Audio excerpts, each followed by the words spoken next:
Thursday's breeze whispered through half-drawn curtains while I reclined beneath amber lamplight, sipping lukewarm chamomile. Silence lingered, Raymond absent again. His lateness had evolved into routine, explanations dwindled.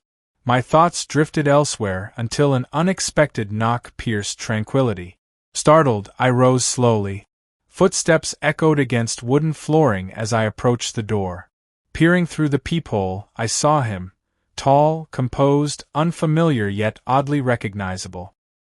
He wore confidence like armor, suit perfectly tailored, cologne faint but captivating. Unlocking the latch, I opened cautiously.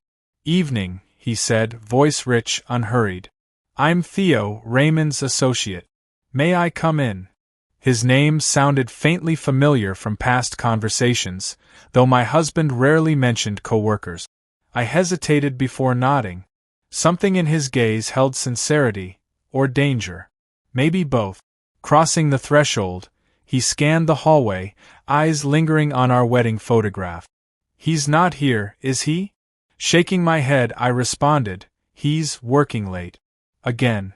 Theo's expression darkened slightly. "That's what he told you?" he asked, walking toward the living room, settling into the armchair Raymond never used. "We should talk.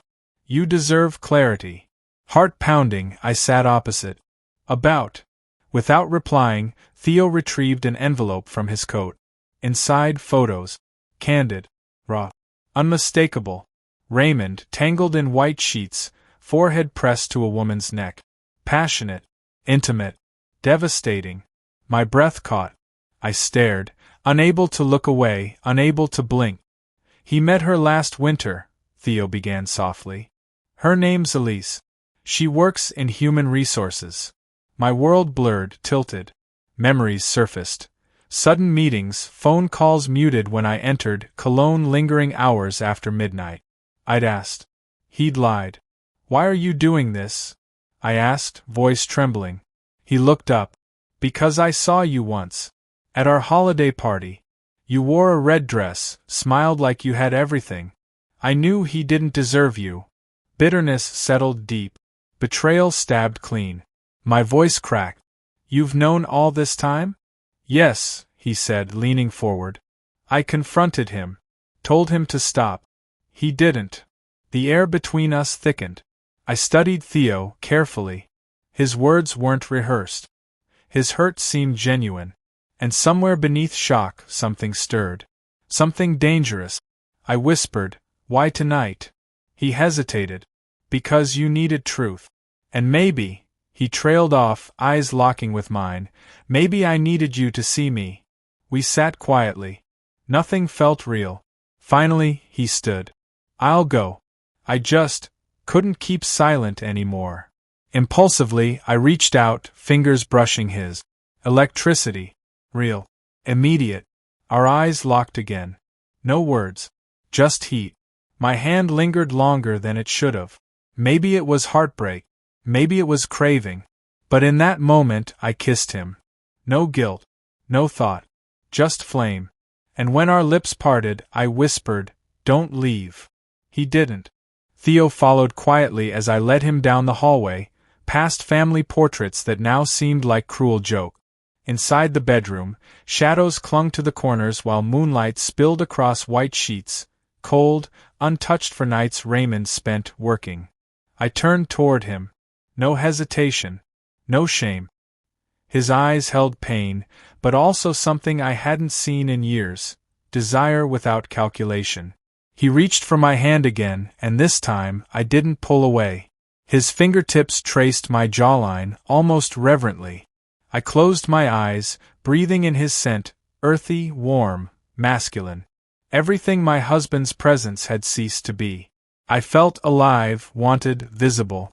"I shouldn't," I murmured, though my body betrayed me, leaning closer. "You're not the one breaking vows," he replied, voice low, magnetic. His lips touched mine again, this time slower, deeper. A kiss that asked, rather than demanded. I responded instinctively, hands sliding up his chest, feeling the taut muscle beneath cotton. No lies lived in his mouth, only raw hunger and something gentler, empathy? We stumbled backward, limbs tangled, hearts frantic. Clothes peeled away like dead layers. I barely recognized myself. The woman beneath him wasn't grieving. She was reborn. Every kiss, every moan, every touch felt like reclamation. My name whispered in reverence, not routine.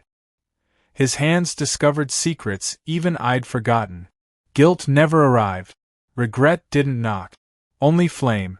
Afterward, tangled beneath soft sheets, silence returned, but it felt different. Not empty. Not suffocating. He lay beside me, breathing steadily, fingertips idly tracing my arm. "Do you hate him?" Theo asked suddenly. I turned, catching his expression in the dim light, conflicted, careful. "I don't know," I admitted. "But I hate who I became for him." He nodded, understanding flickering in his gaze. "I never meant to," he started, then stopped. "Tonight changed things." I reached out, brushing hair from his forehead. "For both of us." He exhaled deeply, as though releasing something long buried. "I watched you for months, wondering how someone so radiant could fade beside a man like that." His words dug deep, but not painfully. More like excavation, unearthing the woman I used to be. "What happens now?" I asked, genuinely unsure. He looked toward the ceiling, thoughtful. "That depends. Do you want revenge or freedom?" I turned those words over like stones. Heavy, sharp, real. "I want to feel again," I whispered. He leaned over, kissing my forehead gently. "Then let's start there." Later, he dressed slowly, methodically, gathering each piece of himself with a kind of reluctance. Before leaving, he stood at the doorway, pausing. "If you need me, I'll come," he said. No explanations. No questions. I nodded. And just like that, he disappeared into the night, taking nothing, leaving everything.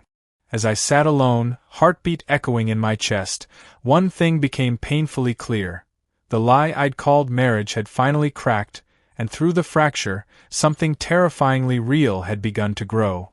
Morning crept through blinds, scattering golden ribbons across the floor where remnants of last night's betrayal remained, creased pillow, faint cologne, a warmth long forgotten. My skin still carried echoes of Theo's hands, the places they touched, the way they held sorrow like scripture. Raymond's side remained undisturbed. Fitting. I stood beneath the shower, letting hot streams wash away doubt. Not shame, there was none, but confusion, thick and restless. Steam cloaked the mirror, yet my reflection burned brighter than it had in years. Phone buzzed twice. Unfamiliar number. Message preview blinked. "He suspects something. Be careful." Pulse quickened. Guilt hadn't haunted me, but being discovered? That changed everything. By noon, Raymond returned, unexpected, smile too practiced, tie loosened like he wanted sympathy. "Missed my train," he muttered, kissing my cheek. Lips cold. Robotic. I nodded, watching him lie again. He noticed nothing. Not the disheveled bedsheets, the second glass beside mine, the absence of perfume I'd worn since our engagement. Perhaps he wasn't looking. Perhaps he never had. That evening, I dressed carefully. Not for Raymond, never again, but for myself. Silk blouse, high-waisted skirt, bare shoulders daring honesty from dishonest eyes. Over dinner, he spoke of quarterly reports, client luncheons, upcoming seminars. I chewed quietly, nodding when necessary, sipping red wine like a weapon. "Everything all right?" he asked finally, eyes barely lifting. "Of course," I replied. "You?" He shrugged. "Busy. Elisa's new proposals behind schedule. Deadlines are killing me." Her name spilled casually from his mouth. Elise. The woman who tasted him before I finished digesting breakfast. I smiled. Later, as he showered, I scrolled through Theo's messages. "Meet me tomorrow. Same place. Noon." I didn't reply. I didn't need to. Sleep never came. I lay beside Raymond, breathing in betrayal, heart pounding with secrets of my own. He snored gently, unaware of the revolution happening inches away. At dawn, I slipped away. Theo waited inside a quiet cafe nestled between bookstores and boutiques, far from prying coworkers. He stood when I entered, pulling out a chair like something out of a past life. Gentleman. Rebel. Confessor. We didn't speak immediately. Eyes did the work. I needed to see you, I said eventually. He nodded. Me too. We ordered coffee. Sugar. No milk. Same preferences. Small coincidences that felt enormous now. I watched him sleep last night, I admitted. I felt nothing. Not even anger. That's how endings begin, he murmured, fingers brushing mine again. We talked about childhood fears, secret ambitions, the strange ache that comes when love dies quietly. Hours passed unnoticed. He leaned closer. Let's go somewhere. Where? Anywhere away from this lie. Those words ignited something inside. Not lust. Not revenge. Possibility. I hesitated, but not from fear. From longing. Then I whispered, "Okay." He smiled. And that was the first moment I remembered how it felt to be chosen without conditions. When we stepped into sunlight, hand in hand, I didn't look back. Theo's convertible hummed down sunlit coastal roads, the wind playing with strands of my hair as if daring me to forget everything I'd once protected. Silence stretched between us, not uncomfortable, not nervous. Just full. Full of the unsaid, full of stolen hours, full of decisions waiting like landmines beneath every mile. He reached across the gearshift, palm open. I placed mine there instinctively. Our fingers locked. Quiet confirmation that, yes, we were crossing lines others only whispered about. But our line was already a ruin. We weren't stepping over borders, we were crawling from wreckage. He drove us to a remote cottage nestled between dunes, hidden from tourists, tucked behind wild ivy and overgrown pines. A place untouched like this version of me, raw, hungry, unfiltered. Inside, everything smelled of cedar and old books. Walls bore no photographs, no clocks, no memories clinging like dust. Just air. Just presence. Theo dropped his bag, kicked off his boots, turned to face me. No pressure, he said gently. We don't have to do anything. We could just be. But I didn't come here for stillness. I stepped toward him. Not timid. Not hesitant. I didn't run for nothing. He met me halfway, arms enveloping me in warmth deeper than heat. It wasn't urgency this time. It was reverence. My blouse slipped off like autumn leaves surrendering branches. Our bodies remembered each other's curves, grooves, wants, silences. We made love like survivors, grateful, grieving, greedy for every second. Afterward, we lay tangled in cotton sheets, sweat drying slowly against our skin. My head rested on his chest, listening to the beat of something terrifyingly honest. I used to think love meant endurance, I whispered. It doesn't, he replied. It means choice. Every day. Not obligation. I closed my eyes, absorbing his truth. Love wasn't surviving beside someone who forgot how to see you, it was waking up and choosing to see each other again and again. By evening, rain misted the windows, blurring the outside world.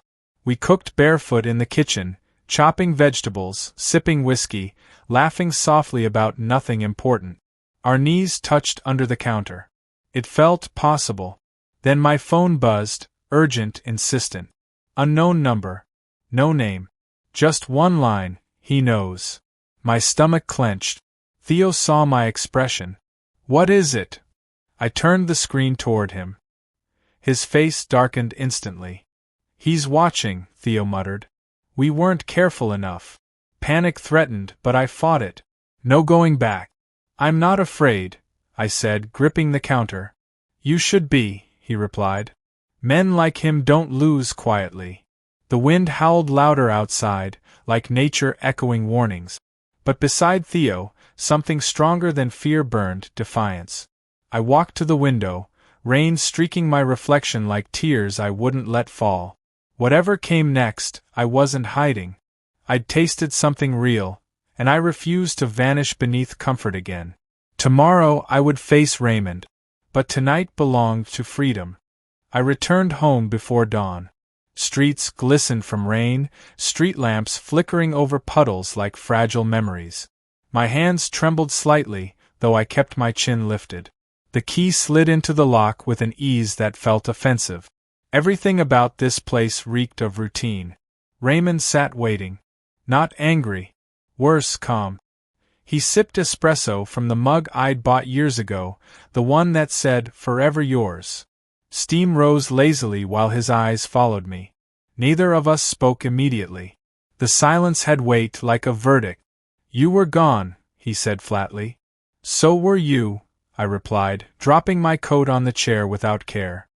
He chuckled once, dry, humorless. "Let me guess. Cottage? Somewhere remote.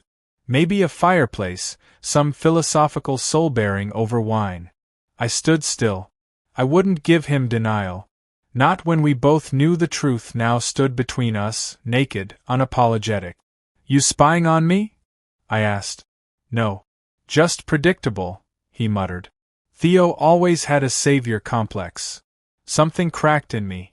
"You cheated first," I snapped. "You lied, gaslit, vanished. Don't lecture me about morals." He leaned forward, setting the mug down. "Difference is, I never brought my mistake home." I laughed bitterly. "Because you didn't care enough to feel guilt." He stood slowly, eyes dark. "You've made your choice." "I finally made a choice," I corrected. "One not dictated by your absence." We stood inches apart, strangers. His scent, once intoxicating, now made me nauseous.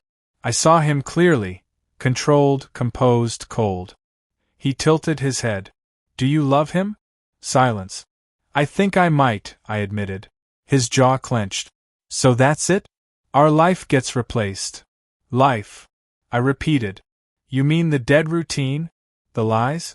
The pretending?" He paced now, frustration rising. "You think he's different?" "Better." "I don't know," I said. "But I feel seen. Desired. Human." He paused, narrowed his eyes. "He used you. Got under your skin because I mattered to him. That struck something primal. He didn't use me. He told the truth, something you're incapable of." He walked past, grabbed keys from the counter. "We'll talk later.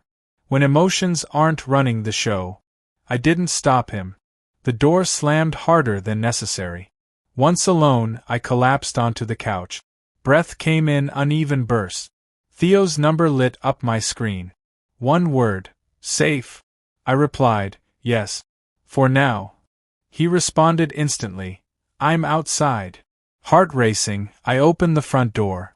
There he stood, drenched from the rain but unflinching, gaze steady. I ran to him, arms wrapping around his waist. His warmth swallowed me whole. "You shouldn't be here," I whispered. "I couldn't let you face it alone." Tears finally came, fast, hot, real. He wiped them gently. "We've started something. I won't let it break." Inside, the storm built again, louder, closer. But this time, I wasn't afraid. Weeks passed, blurring like brushstrokes on wet canvas. Each morning felt lighter, though healing didn't arrive cleanly. Scars took space, but I wore them without apology. Theo never pushed, never promised forever, just presence, patience, presence again. Raymond called once. Not to reconcile. Not to explain. Only to remind me what he thought I'd lost. I let the phone ring. Let ghosts speak alone. Theo and I moved carefully through our newness. No declarations. No illusions. Just slow unveiling. Flaws exposed, vulnerabilities shared in quiet places. I learned he loved jazz, hated mornings, collected antique watches. He learned I feared elevators, sang in the shower, dreamed of Paris. We didn't label us. Didn't need to. There was no script, only pages unwritten. Then one evening, while rearranging bookshelves, I discovered an old journal tucked beneath travel guides, mine, untouched since our wedding year. Inside were lists, sketches, fragments of a woman I'd buried. Dreams. Open a flower shop. Learn Italian. Sleep beneath stars in Tuscany. Trust my own instincts. I closed the book and wept, Not from sorrow, but recognition. She was still there. Later, I showed Theo. He didn't laugh or diminish. He read each word carefully. You should do these, he said softly. All of them. I was waiting, I said. For permission, maybe. You don't need permission anymore, he replied. You're already free. That night we lit candles. No reason. Just celebration, of endings, beginnings, breath. We danced slowly, barefoot, spinning beneath invisible constellations. Outside, spring crept closer. Trees budded. Air warmed. Possibility whispered everywhere. One morning, I packed a small suitcase. Clothes, sketchbook, journal. A plane ticket waited on the counter. Theo watched me zip it shut, expression unreadable. You sure? He asked. Yes, I said, voice steady. Tuscany's not going to wait forever. He smiled, but it didn't reach his eyes. I'll be here, he said. When you're ready. I walked over, kissed him gently. You gave me back my name. That's enough. He nodded. Then go find it again. Outside the taxi, I turned once. Saw him framed in the doorway, hands in his pockets, eyes full of something unspoken but understood. The journey across oceans felt like shedding skin. No fear. No sadness. Just flight.